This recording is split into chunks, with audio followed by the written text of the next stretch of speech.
memasuki bulan Ramadan ini, ego saya ingin supaya bisa dikontrol. Bagaimana cara mengontrol ego kita, Pak Ustadz? Kita ini marah. Assalamualaikum warahmatullahi wabarakatuh. Alhamdulillah, Allahumma sholli ala sayyidina Muhammad wa ala ali sayyidina Muhammad. Pertanyaan yang pertama, apa doa yang bisa saya amalkan supaya orang yang kita sayangi mendapat hidayah? Allahumma hdi qaumi fa innahum la ya'lamun. Doa Nabi ketika umatnya menyiksa, mengejek, mengolok, melempar batu, melempar kotoran unta, melempar dengan kayu. Allahumma hdi qaumi fa innahum la ya'lamun. Sekali lagi, Allahumma hdi qaumi fa innahum la ya'lamun. Perlu dipahami, doa tak mesti bahasa Arab. Ya Allah, bukakan pintu hidayahnya. Ya Allah, berhentikan dia minum khamar, berhentikan dia sabu-sabu, berhentikan dia narkoba. Kalau tak berhenti juga, tangkapkan dia ke BNN. Doa sholat yang mesti pakai bahasa Arab. Di luar sholat berdoa pakai bahasa Indonesia, pakai bahasa daerah.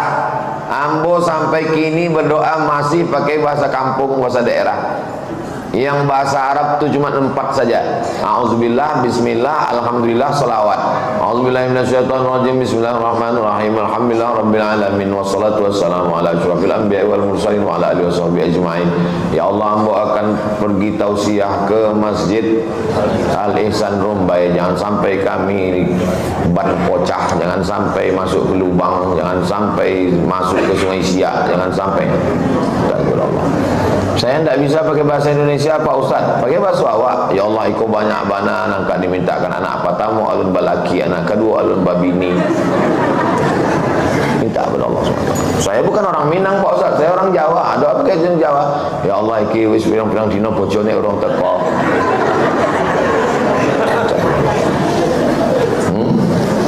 Banyak orang sekarang tidak berdoa, tapi menghafal doa. Banyak orang tidak berdoa, tapi membaca doa. Kita bukan membaca doa, kita berdoa. Jangan-jangan waktu sholat itu pun kita membaca doa, tak berdoa, hanya mengulang hafalan. Allah. Padahal kita sedang berdoa, Rabbighfirli warhamni wajburni warfa'ni warzuqni wahdini wa'afini wa'afani. Jadi doakanlah saudara kita itu. Kapan doa yang paling mantap, paling bagus? Aqrabu ma yakunul 'abdu min rabbih wa huwa sajid. Orang paling dekat dengan Allah waktu dia sedang bersujud. Fa'akthiru fihi doa. Perbanyaklah doa waktu sujud. Kalau bisa pakai bahasa Arab, Allahumma hdi qaumi fa innahum la ya'lamun. Kalau tak bisa pakai bahasa Indonesia, dalam hati saja. Di sujud malam, tengah malam, solat sunat hajat 2 rakaat. Hajatnya supaya dia dapat hidayah. Usolli sunnatal hajat raka'ataini lillahi ta'ala. 30 malam Ramadan nanti buat supaya dia dapat hidayah. Minta kepada Allah Subhanahu wa ta'ala. Doa silahul mu'min. Doa itu senjatanya orang beriman. Doa mukhul ibadah. Doa itu adalah otaknya ibadah. Manusia ini otaknya paling penting. Tak ada otak, makan otak-otak. Otaknya ibadah itu adalah doa. Orang yang tak mau berdoa sombong, angkuh. Tadi Ustaz Somad kami tengok tak ada berdoa. Selesai salam langsung ke sebelah. Saya tadi malam balik dari dari kampung Durian, sampai rumah jam 2, bangun jam 4. Dan saya tengok imam itu sudah bercabang 2. Tidur saya sebelah. Tidur agak 5 menit, itu cas balik. Baru 2 jam saya tidur. Itu maka. Jadi bukan saya tak berdoa selesai sholat. Ini banyak orang selesai sholat tak berdoa lagi. Assalamualaikum. Kau kenapa tak berdoa? Alah, doa yang lamanya belum makbul, ngapain doa baru lagi, Pak Ustaz? Apa ini? Saya tak tahu doa saya itu entah diterima Allah atau tidak, tapi saya terus berdoa. Kenapa Ustaz terus berdoa? Karena doa adalah ibadah. Bapak selama ini sholat, Ada rupanya datang kiriman balasan WhatsApp, sholat Anda sudah diterima. Ada. Mana? Kenapa Bapak Ibu terus sholat? Karena sholat adalah ibadah. Berdoa terus. Sebagaimana Allah tidak pernah bosan menerima doa, maka kita berdoa, minta kepada Allah Subhanahu wa taala. Tak ada ruginya berdoa. Apakah boleh kita minjam uang untuk usaha ke bank konvensional? Minjam ke bank konvensional duit, dikasihnya duit. Pinjam duit 1 juta, bayarnya 1,5 juta. Yang 500.000 bunga. Minjam ke rentenir begitu juga. Minjam ke lintah darat. Pokoknya semua yang di air itu kalau sudah naik ke darat jahat. Contohnya lintah darat, buaya. Nah, tahu semuanya. Tak boleh. Prinsipnya uang dengan uang tak bisa. Karena bank syariah bunganya lebih besar. Bank syariah tak ada pakai bunga. Ini akibat tidak memahami konsep ekonomi syariah. Begini, saya mau jelaskan secara simpel, tidak macam di kampus. Saya mau beli mobil. Harga mobil 100 juta. Tapi saya tak punya duit. Datang saya ke bank konvensional. Selamat pagi Bapak. Dah jualnya awak Ustaz, selamat pagi yo. Idenya bank konvensional. Saya mau minjam duit untuk beli mobil. Dikasihnya lah pinjaman duit 100 juta. Tapi nanti bayarnya 150 juta. Yang 50 itu saya datang ke bank syariah, BRKS, Bank Riau Kepri Syariah. Saya pun datang. Assalamualaikum warahmatullahi wabarakatuh. Bapak mau apa? Saya mau beli mobil. Saya mau minjam duit. Kata orang BRKS, kami tidak meminjamkan uang. Karena minjam uang, bayar uang adalah riba. Bapak, uang ini untuk apa Pak Ustadz? Saya mau beli mobil 100 juta, tapi duit saya kurang. Oh, kalau begitu bank membelikan mobil. Ini BRKS membeli mobil secara cash. Dibelinya mobil itu secara cash. Sekarang mobilnya punya siapa? Tak usah dijawab, saya menjawab sendiri. Setelah mobilnya dibeli, sekarang mobil ini adalah milik BRKS. Lalu saya datang membeli mobil dengan cara cicil. Akadnya adalah uang dengan barang, bukan uang dengan uang. Bagi yang tak paham, alah sama aja itu. Berarti kan uang juga keluar. Betul, tapi dia tak sampai akalnya ke situ. Kurang akal minum akal. Kalau ini tadi uang dengan uang, kali ini bukan masalah. Ini lebih besar. Ini menyelamatkan kita dari riba. Kalau uang dengan uang riba, tapi kalau uang dengan barang tidak riba. Saya mau jual sepeda motor. Bapak beli sepeda motor saya, tapi tidak lunas, cash. Dengan cara cash, dengan cara diangsur. Apakah mengangsur sepeda motor ke saya itu hukumnya riba? Tidak. Lalu kenapa kredit sekarang riba? Karena ada orang ketiga di antara kita. Siapa dia? Finance. Finance inilah yang riba itu. Karena finance, jasa keuangan adalah uang dengan uang. Jelas? Jelas insya Allah. Kalau ada yang bilang belum jelas, itu belum sarapan deh. Afwan Ustaz, saya ini memiliki ego yang tinggi sehingga sering membuat orang lain bermusuhan dengan saya. Memasuki bulan Ramadan ini, ego saya ingin supaya bisa dikontrol. Bagaimana cara mengontrol ego kita, Pak Ustadz? Kita ini marah karena kesalahan orang atau karena hal lain? Tahu sih dijawab, saya jawab sendiri. Kita ini marah karena kesalahan orang atau karena hal lain? Ternyata kita marah bukan karena kesalahan orang, tapi karena hal lain. Contoh, Saya berdiri depan pintu. Tiba-tiba datang anak ketek, menginjak kaki ambo berang. Mama toang. Tidak lama sesudah itu ambo tagak berdiri, datang tentara, dipijaknya kaki ambo. Saya bilang, pelan-pelan. Saya marah karena kesalahannya atau karena unsur lain? Karena unsur lain. Kenapa waktu anak ketek tadi nginjak ambo marah? Karena anak ketek. Kenapa waktu pas tentara itu tidak tolok? Jadi sebetulnya kita tidak adil. Kita tidak adil. I'dilu, bersikap adillah kamu.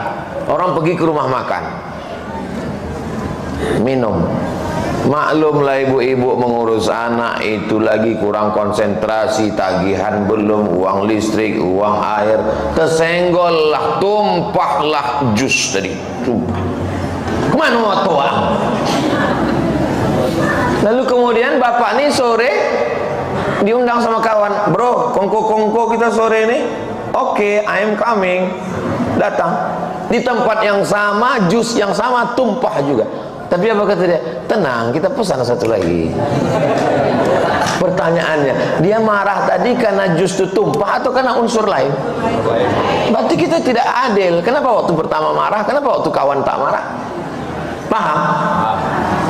Itu enaknya sama jamaah rumba yang cerdas-cerdas. Mudah mereka paham. Jadi masalah ego ini sebenarnya adalah kepada siapa. Maka kita renung sejenak, saya ini marah kepada siapa dan kenapa? Ibu kalau punya suami marah-marah, ibu jangan marah juga. Ibu nyanyi aja, abang jangan marah-marah, nanti udah capek mati. Orang yang marah itu ketika sedang puasa dia mengontrol marahnya. Karena orang yang sedang puasa jam 1, jam 2 kurang zat gula masuk. Tak minum gula, tak makan gula, tak makan nasi gula, tak makan tepung gula. Gula tak masuk, turun gula darah, emosi naik. Orang yang gula darahnya turun, emosinya naik. Dan di bulan Ramadan dia menahan. Karena Nabi mengatakan, kalau datang orang mengajakmu berkelahi, maka engkau katakan, inni shaim, inni shaim, ambo puasa. Datang orang mancing, ambo puasa. Habis buka puasa beko. Jadi sebenarnya dengan puasa itu dia sedang mengendalikan emosi. Apakah Islam ini agama yang menghilangkan emosi? Jangan dijawab. Islam tidak menghilangkan emosi. Islam hanya meletakkan emosi pada tempatnya. Itulah Islam. Saya tidak suka dengan jamaah yang dulu marah-marah, tapi setelah hijrah, setelah pengajian, diam. Pak, anak gadis Pak dibawa orang. Sabar. Itu bukan sabar, bongak. Anak gadis Pak dibawa orang, mesti marah. Agama kita dilecehkan orang, mesti marah.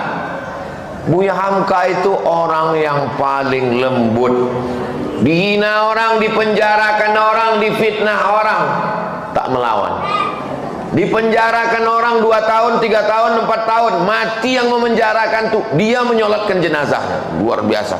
Tapi yang mau baca di buku biografi ayah yang ditulis oleh anaknya Irfan Hamka, Buya Hamka tuh pemberang, sampailah kapalnya ke Teluk Bayur. Ini kan pergi ke Makkah, dari Jawa ke Teluk Bayur, dari Teluk Bayur ke Jeddah. Sampai di Teluk Bayur mengadulah orang, Buya, iko pegawai kapal melarang sholat di kapal, tak boleh sholat di kapal. Panggil Buya Hamka, mau orangnya kok. Waang kurang aja, paang kurang aja, maang kurang aja, nini ang kurang aja. Baca buku Hamka, ditulis oleh Irfan Hamka, biografi ayahnya. Marah. Dulu, sekarang umat Islam dituduh teroris, radikal. Dulu umat Islam di zaman Buya Hamka itu dituduh panglima jihad, komando jihad. Kalau ada orang rajin ke masjid, komando jihad, ngamuk Buya Hamka, dipantingnya pecinya. Tidak ada komando jihad. Kalau ada komando jihad kok iko orangnya komando jihad. Jadi marah itu mesti disimpan, tapi bukan sikit-sikit marah. Titel MM mudah marah. Mohon maaf kalau kebetulan ada titel. letakkan marah pada tempatnya. Ustadz, bagaimana cara menghafal Quran dengan cepat dan mutqin? Satu kata motivasi untuk menghafal Quran. Serius. Ini minta satu kata saja. Serius. Satu kata. Nah, pertama dihafal ketika otak kita sedang fresh sebelum subuh. Subuh Pekanbaru jam 5, jago jam 3. Sholat sunat, mandi bersih, hafal. Satu halaman atau satu lembar. Satu halaman atau satu lembar. Sesudah dihafal, di murajaah, diulang-ulang. Diulang dalam sembahyang, diulang luar sembahyang, ulang. Besok tambah ulang. Mengulang membaca sendiri, mengulang membaca di depan kawan, mengulang membaca di depan guru, mengulang dengan cara menulis. 4 cara mengulang. Mengulang sendiri, mengulang depan kawan, mengulang depan guru, mengulang dengan cara ditulis. Di Sudan pakai batu tulis. Ada batu tulis karena mereka masyarakat yang susah, miskin. Jadi kalau pakai pena, pakai kertas habis pena. Jadi dia pakai batu tulis. Jadi setiap menghafal Quran pakai batu tulis. Karena dengan menulis itu lebih kuat lekatnya ke dalam. Penghafal Quran yang sudah diwisuda, yang sudah hafiz, kalau tidak murajaah hilang. Kunci hafalan ada pada murajaah. Rajin mengulang, minimal 1 hari 2 juz. Jadi ibu bapak yang punya anak penghafal Quran, bawakan anak bapak ibu jalan-jalan ke pesantren Nurul Azhar Yayasan Tabung Wakaf Umat. Ini terus Jembatan Leton, terus sampai Simpang Bingung. Jangan bingung lagi, belok kiri. Jangan bingung-bingung lagi, belok kiri, arah ke TPU Kopit. Nanti sebelum sampai TPU Kopit, tengok sebelah kanan ada gedung tinggi pesantren Nurul Azhar Yayasan Tabung Wakaf Umat. Masuklah ke situ, minta jumpai Ustadz Hanafi, Kiai Haji Dr. Hanafi pimpinannya, Ustadz Al-Nokdinar, Ustadz Tatang Yudiansah, panggil imbau 1 anak penghafal Quran. Di situ 25 orang setahun anak hafal Quran gratis. Kini tahun yang keempat. Panggil 1, minta tolong, nak, bacakan hafalanmu, supaya anak bapak ibu punya motivasi. Yang ulang tahun bawa ke situ. Ini anak ulang tahun bawa ke mall, bawa ke kebun binatang pula, bawa ke pondok tahfiz Quran untuk mengenalkan anak. Anak-anak SD bawa ke tahfiz Quran supaya dia punya gambaran. Oh, tahfiz Quran itu begini. Insya Allah terbuka pintu hatinya. Mudah-mudahan anak kita mau masuk pondok dan menghafal Quran, insya Allah. Pak Ustadz, adakah mandi taubat? Mana dalilnya mandi taubat? Ma min muslimin yuznibu dzamban. Kalau ada orang yang berdosa, summa yatatahhar, kemudian dia bersuci. Ini dalil mandi taubat. Karena bersuci yang paling sempurna adalah mandi. Tak bisa mandi, wudu. Tak bisa wudu, tayamum. Tak bisa tayamum, ditayamumkan. Awak ambilkan tanah, ditayamumkan dia. Tak bisa tayamumkan, berarti sudah mimda tema tayabawati. Ada joleh itulah. Maka yang bersuci paling bagus adalah mandi. Niat mandi taubat. Macam mana mandi taubat itu? Basah dari ujung rambut sampai ke ujung kaki. Sesungguhnya mandi belimau itu adalah mandi taubat. Karena besok mau Ramadan, petang ini dia mandi bersih semua. Cuman cara ulama dulu, kenapa disebut belimau? Karena mandinya pakai limau. Kalau pakai sabun, bersabun, bersampo. Zaman dulu tak ada sabun, tak ada sampo, pakai limau, maka disebut belimau. Kalau orang Inggris berorange, orange juice. Sesudah mandi taubat, ma min muslimin yuznibu dzamban summa yatatahhar, mandi, berwudu, tayamum. Summa yusalli raka'ataini, sembahyang sunat 2 rakaat. Sembahyang apa namanya? Salat sunat taubat. Summa yastaghfirullah, sudah itu istighfar minta ampun kepada Allah. Astaghfirullahalazim, astaghfirullahalazim, astaghfirullahalazim. Illa ghafarallahu lah, Allah ampunkan dosanya. Mudah-mudahan Allah mengampunkan dosa-dosa kita. Saya pernah kuliah di salah satu universitas Islam. Salah satu dosen saya mengatakan cara yang benar buka puasa itu dengan membatalkannya, yaitu makan minum dulu, setelah makan minum baru baca doa. Allahu Akbar, Allahu Akbar. Ambil kurma, Bismillahirrahmanirrahim. Sesudah makan kurma baru berdoa, Allahumma laka sumtu wa bika amantu wa ala. Itu konten. Kalau prakteknya setelah masuk kurma itu menyusullah kurma-kurma selanjutnya. Itu doa itu. Bukan sesederhana itu. Jadi masalah, makanya bunyi doanya indal iftar, bukan qoblal iftar atau ba'dal iftar. Kenapa dipilih kata inda ketika? Karena kalau disebut ba'da atau qobla berat umat Islam ini. Maknanya inda itu boleh sebelum, boleh sesudah. Ada orang ditumpuknya doa itu di awal. A'udzubillahi minasyaitonirrajim. Bismillahirrahmanirrahim. Allahumma barik lana fima razaqtana wa qina azabannar. Dhahabat dhama'u wa batallatil uruq wa thabatal ajru. Allahumma laka sumtu. Karena sesudah itu tak sanggup, dia lagi berdoa pupa. Yang berdoa sesudah makan betul, yang berdoa sebelum makan betul, karena bunyinya indal iftar. Tak ada yang salah. Yang tak berdoa pun tak salah. Kenapa? Karena doa makan paling pendek, bismillah. Allahumma barik lana fima razaqtana, hadis dhaif. Allahumma laka sumtu, dhaif. Dhahabaz zama'u, dhaif. Yang sahih, bismillah. Dah lapar kali itu dah. Assalamualaikum warahmatullahi wabarakatuh. Saya pernah meniatkan diri puasa nazar. Apabila suatu hal terjadi maupun tak terjadi, maka saya puasa nazar sebanyak sekian hari. Nazar mewajibkan yang sunat. Puasa itu sebetulnya hukumnya sunat, kecuali puasa Ramadan, kecuali puasa kafarat sumpah. Tapi karena dinazarkan, maka berubah naik derajatnya dari sunat menjadi wajib. Bersedekah tadi, sedekah pagi sunat. Tapi karena bernazar, kalau lulus anakku ini nanti aku bersedekah tiap pagi 100.000 selama 10 hari, berubah dia dari sunat menjadi wajib. Itu nazar. Lalu suatu hal tersebut terjadi sesuai dengan saya minta dengan Allah. Namun di tengah perjalanan saya melunasi hutang puasa tersebut, saya merasa tak sanggup untuk melunasi hutang puasa. Makanya jangan suka mengobrol nazar.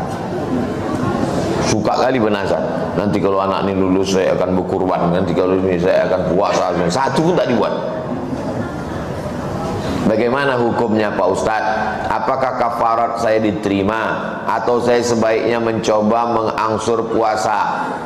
Tidak bisa menebus puasa nazar dengan yang lain, kecuali dia dikatakan dokter ini penyakit mah akut. Bapak jangan puasa lagi ya Pak. Kalau saya puasa, kalau Bapak puasa, Bapak mati. Maka wa'alal ladzina yutiqunahu fidyatun ta'amu miskin. Maka berubahlah menjadi membayar fidyah. Bagaimana dengan membayar kafarat sumpah? Kafarat sumpah membayarnya la yu'akhidhukumullahu billaghwi fi aymanikum walakin yu'akhidhukum bima kasabat qulubukum. Bagaimana caranya? Fakaffaratuhu it'amu asyarati masakin. Misalnya ada orang bersumpah, saya jumpa sama orang di Makkah, istrinya meninggal, nikah sama orang Indonesia.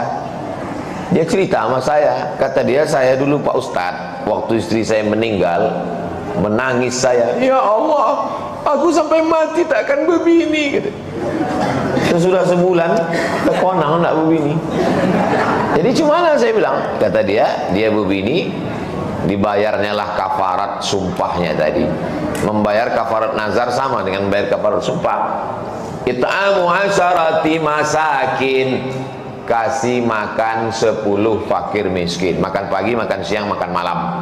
Menurut Basnas DKI, makan pagi, makan siang, makan malam itu sehari 60.000. Berarti kalau 10 hari 600.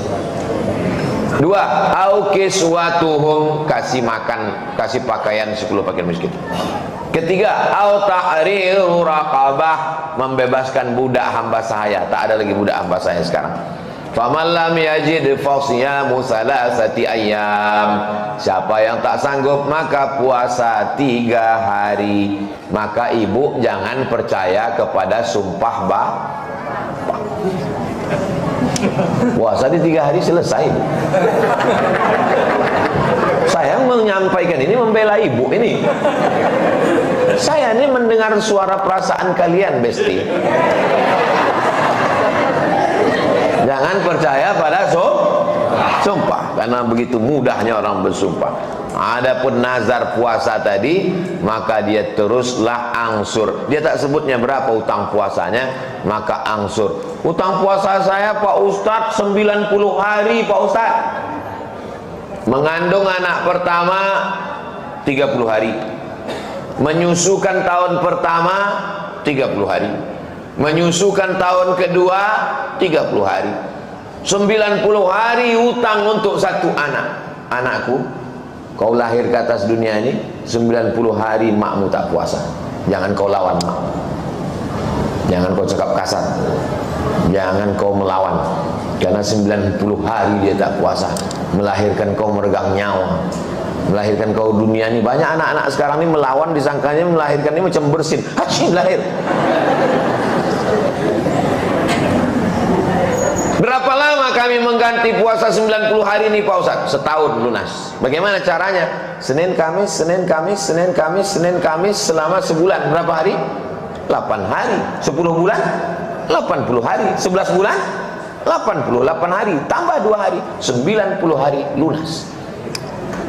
Istiqomah puasa Senin Kamis. Tapi niatnya bukan puasa sunat. Niatnya puasa qadha. Niat puasa qadha pada hari Senin di bulan Muharram. Dapat 3. Qadhanya lunas, Seninnya dapat, dan dapat puasa bulan Haram. Istiqomahkan saja. Nah itu kan teori Ustaz ceramah. Enggak, almarhumah mak saya mengamalkannya. Orang tua istri tanya, berapa utangmu? Mak dulu waktu mengandung aku berapa hari puasa tinggal? Kau dulu waktu dalam kandungan aku sakit-sakit 30 hari. Menyusukan tahun pertama 30 hari. Di qadhanya Senin Kamis, Senin Kamis, berlebih puasanya bertahun-tahun. Karena dia tak pernah meninggalkan puasa Senin Kamis. Meninggal hari Senin 11 Rajab 18 Maret, malam Senin, habis tahajud, habis makan sahur, habis mandi bersih. Karena dibilangnya aku tak punya anak perempuan, susah kau nanti menjaga aku, memandikan aku.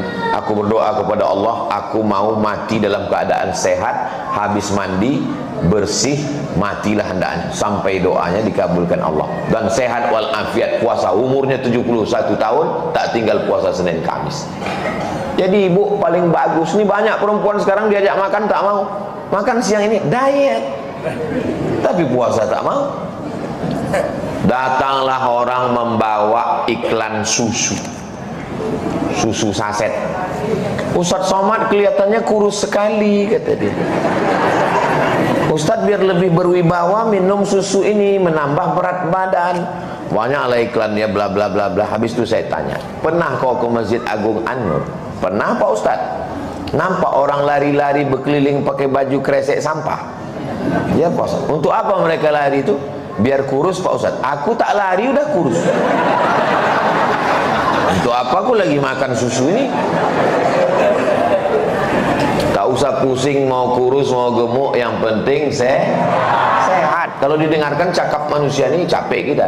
Kurus kita dibilang kita tak makan, gemuk kita dibilangnya pertumbuhan itu ke atas bukan ke samping, kita udah mati kita. Hidup ini sebetulnya tak sulit, yang sulit itu adalah mendengarkan cakap. Tahu semua aja. Di akhir majelis mari kita sama berdoa pada Allah, mudah-mudahan keluarga sakinah mawaddah warahmah, anak-anak soleh dan solihah, istiqomah iman dan Islam sampai mati husnul khatimah, masuk surga bersama Rasulullah sallallahu alaihi wasallam.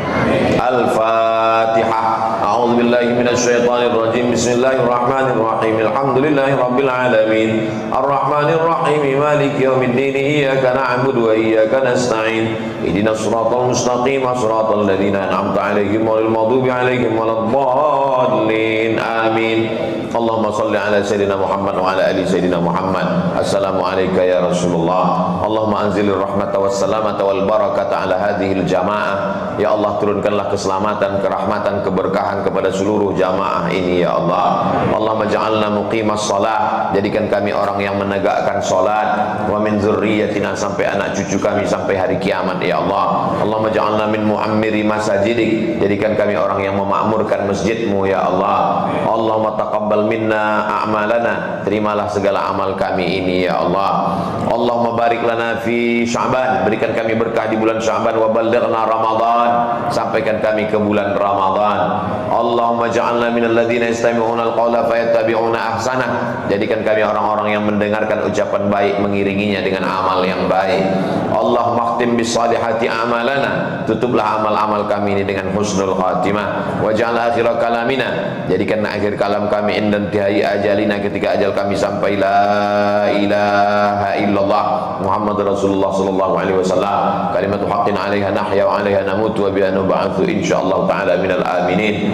Rabbana taqabbal minna salatana wa siyamana wa qiyamana wa ruku'ana wa sujudana wa takhasyu'ana wa ta'abbudana wa tammim taqsirana. Terimalah salat kami, puasa kami, bacaan Quran kami, zikir kami, sempurnakan segala kekurangan kami ya Allah. Rabbana ighfir lana dzunubana, ampunkan dosa kami, wali abaina, ayah kami, wali ummahatina, mak kami, wali azwajina, pasangan hidup kami, wali dzurriyyatina, anak cucu keturunan kami, wali masyayikhina, guru-guru, semua yang hadir di majlis ilmu ini ya Allah. Rabbana atina fid dunya hasanah wa fil akhirati hasanah wa qina adzabannar. Wa sallallahu ala sayyidina Muhammad wa ala alihi wa sahbihi wa sallam, walhamdulillahi rabbil alamin.